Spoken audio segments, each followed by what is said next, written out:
such a big deal here. It is so hard to impress on fans in the United States what this game means. It is the Game 7 of a Stanley Cup playoff. I mean, this is what this is like. As JR said, it is the Super Bowl. Folks in Canada, it's the only thing being talked about. Yeah, it's like a Game 7 of the Stanley Cup Finals or an Olympic gold game. Lemieux drops it. Iginla backhanded it into the corner.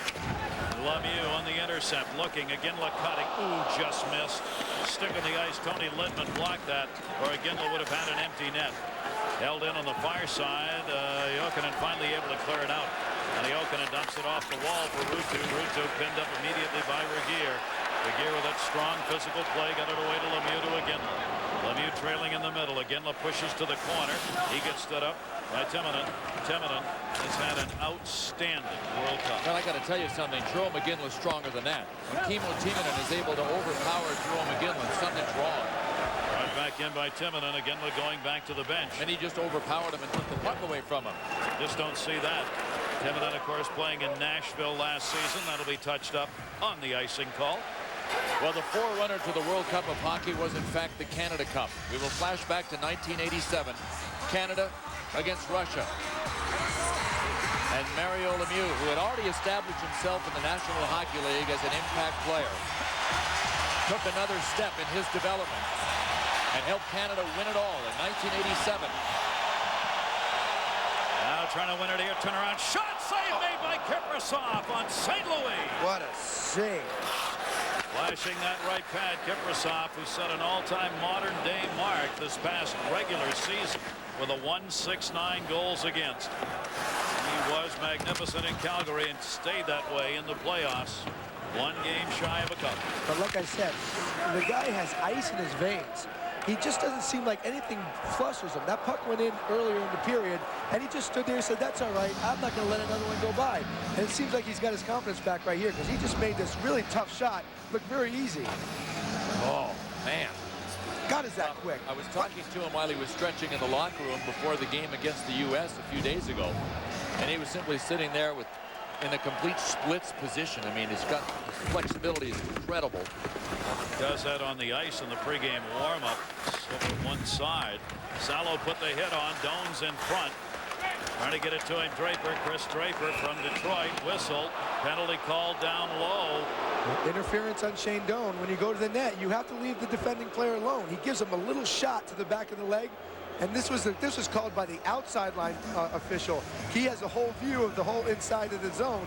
And maybe the other guy was a little blocked out, but hey, good call. You cannot touch the defender in front of the net. You got to let him be here. It's almost as if Shane Doan was due. Remember that handful of jersey that we saw about 10 minutes ago? He got away with that one, but not this one. The call goes as a trip. 12:05. First penalty against Team Canada. Only the second penalty that we have had in this game. So now Finland with a chance to get it tied up on a power play. They're 5 for 22, second best in World Cup play this year in the power play. Team Canada, though, is second best on the penalty kill. 1 for 15 against Team Canada shorthanded. That one is going to be cleared out of the zone. Iginla hanging. A great shorthanded scorer, Jerome Iginla. Move back into the zone. Great to have you with us. Our Toyota World Cup of Hockey, ESPN2. This is the final. Canada's got the lead 2-1 second period, but a power play here. Ruutu in the corner gets tied up. Jokinen over there was waiting. Puck never got to him. Team Canada gets a free out right here. Adam Foote on the fly. And to the red line and in. Good job by Foote to get it down low. Brian Richards followed it up by being there. Down to 1:10 left to go on the power play for Finland. Move back out. Jokinen, 26 goals last year in Florida. Centered in. Marty Brodeur missed it.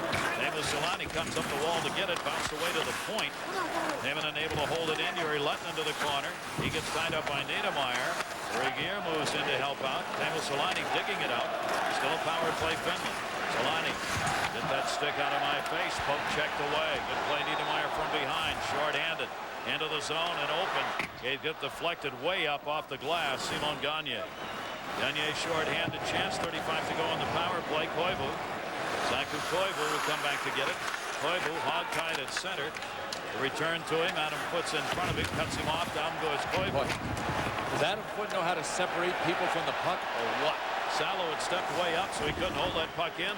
Solani's trying to clear the zone. Didn't.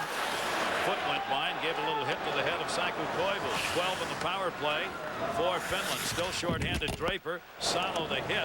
Ouch. How'd that feel? Touch in two and took a piece of the equipment off as well. 2 seconds left on the power play. Finland shot deflected by Brodeur off the left pad. Turn around. Save! Brodeur. Rebound! Oh! Brodeur just had the stick down on the ice. And that was Hagman. They do not score in the power play. They do not get a shot on it. Power play over, and Canada has protected their 2-1 lead.